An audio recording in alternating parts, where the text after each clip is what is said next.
رب کی رضا پہ راضی رہتا ہے. میرے رب نے قرآن مجید فرقان حمید میں ارشاد فرمایا وَلِلَّهُ مَوْلَاكُمْ، اللہ ہی تمہارا مولا ہے. سبحان اللہ ہی اللہ. تمہارا، اللہ ہی تمہارا مولا مولا. اور مولا کا معنی ہے مددگار. اللہ ہی تمہارا مولا ہے. اور وَهُوَ خَيْرُ النَّاصِرِينَ، میرا رب فرماتا ہے اللہ ہی تمہاری بہتر مدد کرنے والا ہے. سبحان اللہ. خیر الناصرین، بہتر مدد کرنے والا اللہ ہی ہے. اللہ ہی ہر مشکل کو ٹالتا ہے. اللہ ہی ہر مشکل میں مدد فرماتا ہے. اللہ ہی اپنے کرم سے نوازتا ہے. اللہ ہی اپنی رحمتوں کا سایہ اس بندے کو عطا کرتا ہے جو بندہ اپنے رب کا شکر ادا کرتا ہے. آج تو معاشرے کے حالات ہی کچھ عجیب سے ہے نا. آپ 100 آدمی کو پوچھو نا آپ بھی بتاؤ کیا حال ہے، تو 90 بندے کہیں گے کچھ نہیں رہا بلے، پریشان ہو گئے، کاروبار کوئی نہیں، حالات بڑے خراب ہیں. لیکن 10 بندے 100 میں ایسے ملیں گے آپ کو کہ وہ بھوکے بھی ہوں گے کہ اللہ کا شکر ہے. ہر حالت میں وہ کہتے ہیں اللہ کا شکر ہے. اور جو اللہ کا شکر ادا کرتا ہے اللہ اس کو کبھی تنہا نہیں چھوڑتا. اللہ اس کو اپنی رحمتوں کا حقدار بناتا ہے. اسلام کے اندر تاریخ اٹھا کے دیکھیں، اسلام کے اندر بڑی بڑی مسلمانوں کی مشکلیں آئی ہیں، بڑی بڑی پریشانیاں آئی ہیں، لیکن ان پریشانیوں میں مسلمانوں کے قدم ڈگمگائے نہیں. ان کے ڈگمگائے نہیں قدم، ان کے قدم جو ہے وہ استقامت کے ساتھ کھڑے رہے اپنے قدموں پر، اور ہر مشکل میں یہی کہا یا اللہ تیرا شکر ہے، ہم تیری رضا پہ راضی. حضرت زنیرہ رضی اللہ تعالیٰ عنہ صحابی رسول ہے.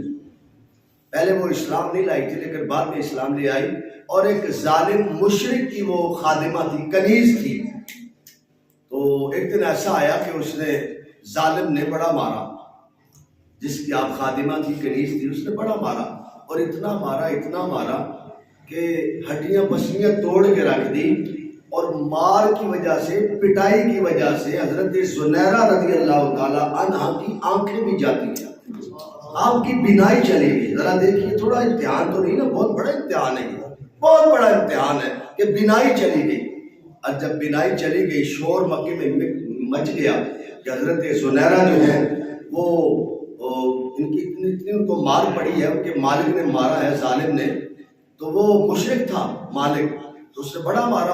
اور مارا کس وجہ سے ہے کہ تو محمد عربی صلی اللہ علیہ وسلم کا کلمہ کیوں پڑھ دی ہے، سبحان اللہ. تو نے حضور کا کلمہ کیوں پڑھ لیا، ہمارا دین تو نے چھوڑ دیا ہے اور محمد عربی صلی اللہ علیہ وسلم کے دین کو تو نے اپنا لیا، یہ تو نے کیا، اس لیے مارا گیا.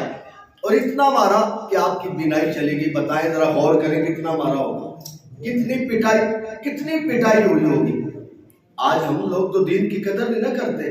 ہمیں تو آنکھ کھولی تو ہوش آیا تو ہمیں ماں باپ نے کلمہ پڑھا دیا لا الہ الا اللہ محمد رسول اللہ صلی اللہ علیہ وسلم. ہمیں کیا پتہ دین کی قیمت کیا ہے. تو صحابہ نے تو دین کی قیمت جو ہے وہ ادا کی ہے. صحابہ نے دین کی قیمت ادا کی ہے. ان سے پوچھے، حضرت زنیرہ رضی اللہ تعالیٰ عورت ہے لیکن مار اتنی پڑی ہے کہ آپ کی بینائی چلی گئی.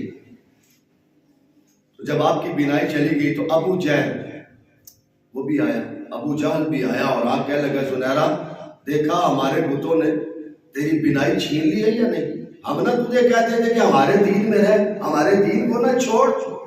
اب حضرت زنیرہ کے زخم بھی تازے تھے، بینائی بھی آپ کی جا چکی تھی، آپ کا دیکھنے کا جو نظام تھا وہ بھی ختم ہو چکا تھا، لیکن آپ کا ایمان چٹانوں سے بھی زیادہ مضبوط تھا.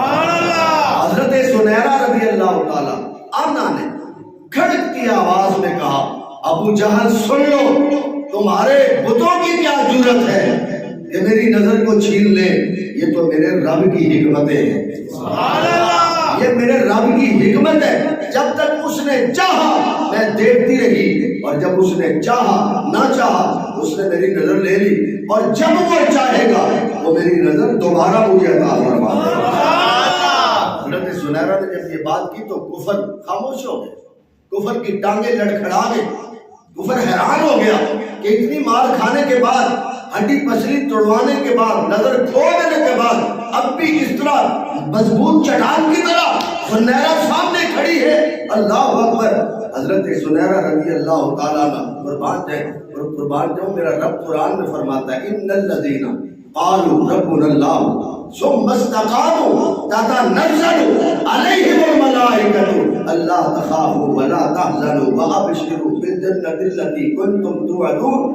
میرا رب فرماتا ہے جب میرا بندہ ڈٹ جائے نا کہ میرا رب اللہ ہے، سبحان اللہ، جب میرا بندہ مشکل میں، بھوک میں، پیاس میں، معاشی حالات خراب ہو تب بھی، گھریلو معاملات ہو تب بھی، خاندانی حالات ہو تب بھی، جب وہ ڈٹ جائے نا ہر حالت میں کہ میرا رب اللہ ہے اور میرے رب کا شکر ہے، سبحان اللہ، بس جب وہ استقامت سے ڈٹ جاتا ہے پھر میں اس کو بے نیاز کر دیتا ہوں، ہر قسم کا خوف بھی دور کر دیتا ہوں، غم بھی دور کر دیتا ہوں، پھر میں فرشتوں کو نازل کرتا ہوں اور پھر میں اس بندے سے جنت کا وعدہ بھی کر دیتا ہوں۔ سبحان اللہ، ابشروا بالجنۃ التي کنتم توعدون، میرا وعدہ ہے کہ میں اس بندے کو جس استقامت سے کھڑا رہا، جس نے اپنے رب کو مان لیا، جس نے ہر حالت میں اپنے رب کا شکر ادا کیا، میں اس سے پھر جنت کا وعدہ بھی کرتا ہوں اور یہ نعمتیں بھی عطا کرتا ہوں۔ سبحان اللہ، حضرت سنیرہ قدموں پہ کھڑی رہی، ڈگمگائی نہیں، استقامت کے ساتھ کہا میرا رب تو اللہ ہے، تمہارے بتوں کی کیا ضرورت ہے کہ میری نظر کو چھین لیں، میرا وہ خدا ہے اور اس کی مشیت ہے، وہ جو چاہے سو کرے، وہ جس انداز سے، اس کی حکمتیں ہیں۔ حضرت سنیرہ رضی اللہ تعالیٰ عنہ رات کو سوئی، صبح اٹھی، اللہ نے نظر دوبارہ عطا فرمائی۔ اب حضرت سنیرہ کو جب نظر دوبارہ میرے رب نے عطا کی تو چھڑی پکڑ کے بازار میں چلنے لگی اور کہنے لگی اے ابو جہل، اے فلاں فلاں، سنو، دیکھو میرے رب کی طاقت ہے، اگر اس نے نظر حکمت کی وجہ سے لے لی تھی، اب اس نے اپنی نظر سے مجھے نظر دوبارہ عطا فرمائی۔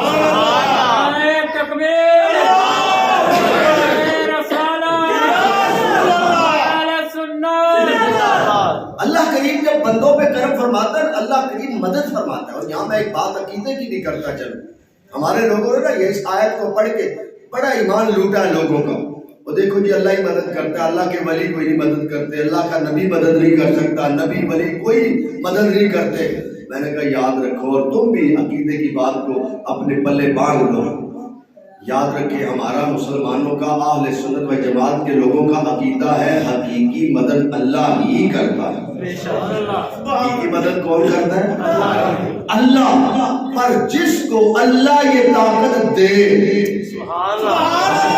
جس کو یہ طاقت میرا رب دے، وہ بھی مدد کرتے ہیں، وہ بھی مدد۔ اور میرے نبی کریم علیہ السلام کی تو دعا موجود ہے، سیاستہ کی حدیث پاک ہے، حضور علیہ السلام نے اپنے گولے گولے ید اللہ کی شان والے ہاتھ اٹھائے اور دعا کی، اللہم اید الاسلام بعمر ابن الخطاب، اے اللہ خطاب کا بیٹا عمر مجھے دے دے تاکہ تیرے دین کو طاقت مل جائے، تیرے دین کی مدد ہو جائے۔ پتہ چلا حضور خود حضرت عمر کے ذریعے سے دین کی مدد حاصل کر رہے، اور رب کی بارگاہ میں دعا کر رہے، یا اللہ عمر خطاب کا بیٹا مجھے دے دے تاکہ تیرے دین کی مدد ہو جائے۔ حضور کی حدیث پاک سے، حضور کی دعا سے، حضور کے عمل سے بھی یہ پتہ چل گیا کہ اللہ کے بندے مدد کرتے ہیں۔ اور پھر قربان جائے، قرآن اٹھائیے گا، حضرت سلیمان علیہ السلام کا دربار لگا ہے، حضرت سلیمان علیہ نبینا علیہ السلام نے آواز دی، کون ہے تم میں سے، کون ہے جو تخت بلقیس لے کے آئے گا، کون لائے گا تم میں سے؟ ایک بڑا بڑا افریق جن بولا، کہنے لگا جی میں محفل برخاست ہوں، مجھے پہلے لے آؤں گا۔ اب بھائی تو بڑی دیر ہے، مجھے تو اتنی دیر چاہیے ہی نہیں، مجھے تو جلدی چاہیے۔ اور کتنی جلدی؟ بہت جلدی۔ آپ کو امتی حضرت آصف بن برخیہ، حضرت سلیمان کا امتی، حضرت سلیمان کا کلمہ پڑھنے والا اٹھا، اے اللہ کے نبی میں آپ کی آنکھ جھپکنے سے پہلے تخت آپ کی بارگاہ میں پیش کر دوں۔ میں نے کہا اٹھاؤ نا قرآن، تم کہتے ہو کوئی ولی نہیں، کوئی نبی نہیں، اللہ ہی اللہ۔ میں کہتا ہوں مدد اللہ ہی کرتا اور سب کا مولا اللہ ہی ہے، اور جس کو اللہ نواز دے وہ بندوں کی مدد کر دیتا۔ حقیقت طاقت کس کی ہے؟ حقیقت میں اللہ اللہ نے اپنے بندے کو منتخب کر دیا، لو میرے بندے میرے بندوں کی مدد کرو۔ حضرت آصف بن برخیہ نے سینکڑوں میل دور سے، ہزاروں میل دور سے وہ تخت بلقیس اٹھایا، سبحان اللہ، پیش کر دیا۔ قربان جائے، ذرا توجہ کر کے جو آپ کی نظر، آپ کی سماعتوں کی نظر کر رہا ہوں، اگر حضرت سلیمان علیہ السلام کی امتی کو اتنی طاقت ملی، جو نبیوں کے نبی ہیں ان کا مقام کیا ہوگا؟